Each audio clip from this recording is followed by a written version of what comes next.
Shri Ganesha Sharada Gurubhyo Namaha Ramaya Ramabhadraya Ramachandraya Vedase Raghunathaya Nathaya Sitaya Pataye Namaha. Welcome to audience for the session on Ramayana with chapter 67 of Kishkindha Kanda. In the previous chapter, we have seen Jambavan on seeing that none of the monkeys, none of them in their army is capable of jumping over to Lanka, a dwelling place of Ravana, where Sita is held captive. None of them were able to jump in one single jump to the other side to reach out to Lanka. Then Jambavan came to Hanuman and he started praising him, reminding him of his great strength, being himself the son of the wind god, that he is capable of leaping over in a single jump towards the Lanka to reach the capital city of Ravana in order to find Sita, who was held in his captive. Seeing that extremely agile leader of monkeys stretching himself in preparation for crossing the 400 miles of sea, the monkeys, renouncing all despondency, were filled with delight and began to shout and praise the heroism of Hanuman, and struck with amazement, beings from every sphere rejoiced unitedly, even as when they beheld the Lord Himself displaying His powers when taking the three strides. Thus acclaimed, the mighty Hanuman expanded in size and waved his tail in pleasure, demonstrating his strength. Applauded by the older monkeys and filled with energy, he assumed an unparalleled shape, like a lion that stretches himself at the mouth of a rocky cavern. And that son of Marutha began to yawn, and the mouth of that intelligent monkey assembled a blazing brazier or a smokeless fire. Rising in the midst of those monkeys, his hair standing on end for joy, he paid obeisance to the older leaders and said to them, I am the son of him who shatters the mountain peaks and is the friend of fire, the mighty and the incommensurable Vayu who circulates in space, Maruta of impetuous bounds, rapid pace, and great soul.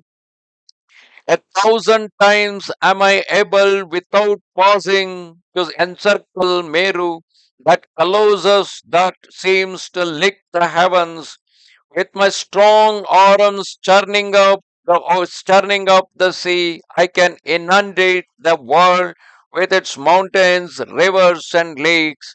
With my thighs and legs, I can cause the ocean, the abode of Varuna, with its great denizens to overflow.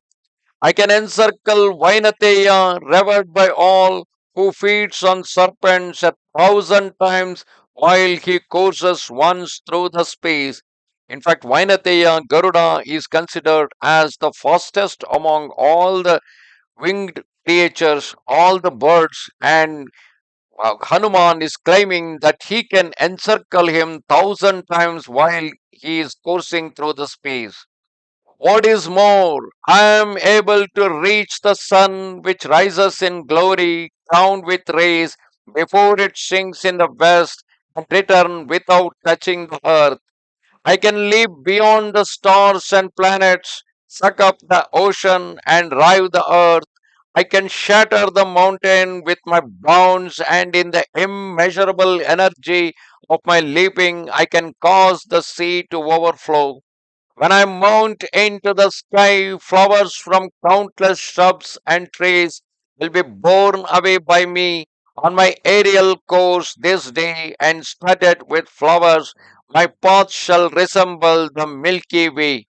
Often, some people consider that this is the ego of Hanuman. No, this is actually the way he is recovering, he is rising, he is triggering his energy to rise so that he will accumulate enough energy to cross over to the other side of the ocean where he could able to reach Lanka.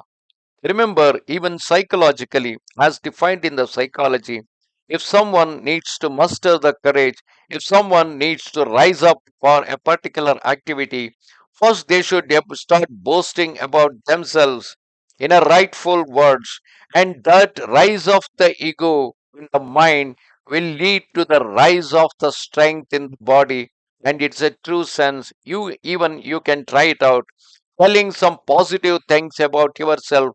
As you keep telling more and more positive things about yourselves, more and more of it, it may look like boasting for the others, but that is the way in which you can grow up yourself great in terms of strength. And oh monkeys, all beings shall behold me coursing through the air, encompassing the firmament, now rising, now descending, as it were devouring space. I shall scatter the clouds, shatter the mountains, and dry up the ocean with my constant leaping.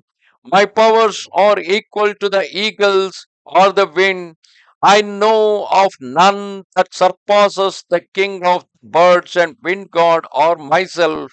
In the twinkling of an eye, I shall float through the air like lightning from a cloud. While crossing the sea, my form will resemble Vishnu's taking his three strides. My heart foretells that I shall encounter Vaidehi. Therefore rejoice, equal to Maruta in motion and Garuda in speed. I shall cover 10,000 miles. This is my firm conviction. I am able to wrest the Amrita from Indra, armed with his thunderbolt, or from Brahma himself. Be assured that having turned Lanka upside down, I shall return. That monkey of immeasurable vigor roared thus, and astounded the monkeys gazed on him with joy. And hearing those words that dissipated the distress of his kindred, that foremost of monkeys, Jambavan, transported with delight, said, O hero, O son of Kesari, O offspring of the wind, you have dispelled the immense anxiety of your fellows, and these foremost of monkeys assembled here will perform acts tending to your welfare. By the grace of the sages, the approval of our elders, and the blessing of our spiritual preceptors, do yourself cross the ocean. We will stand on one foot awaiting your return. On you depend the lives of all the inhabitants of the woods. Then the tiger of the monkeys said to those rangers of the woods, none in this world will be able to sustain the force of my leaping. Here is the mountain Mahendra with its compact mass of rocks and high encampments.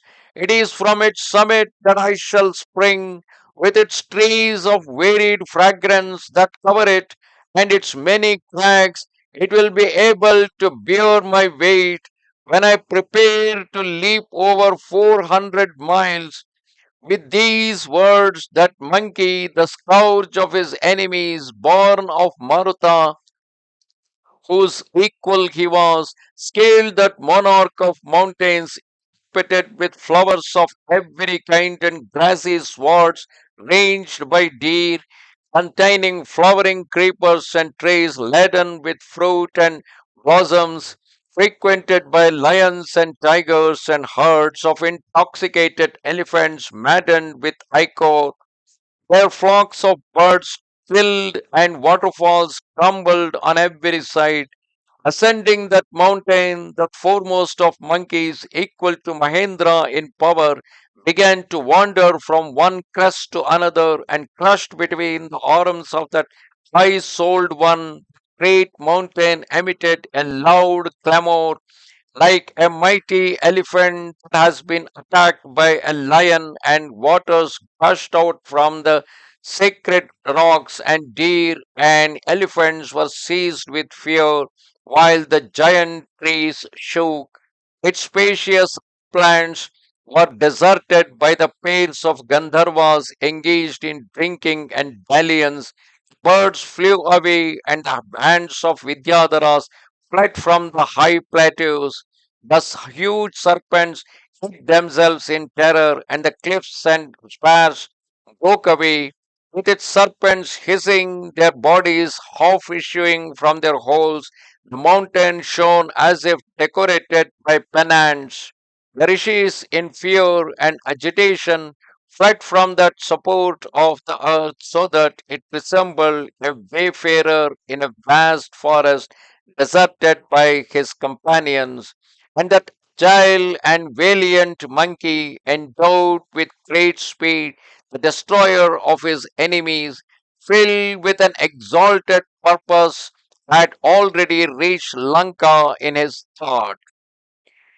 Thus ended chapter 67, the last chapter of the Kishkindha Kanda in Ramayana.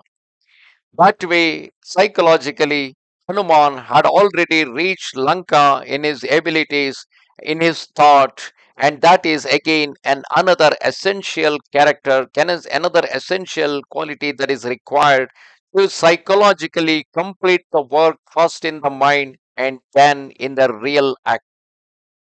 नमस्ते शारदा देवी काश्मीरपुरवासिनी त्वामहं प्रार्थये नित्यं विद्यादानं च देहि मे. Goodbye.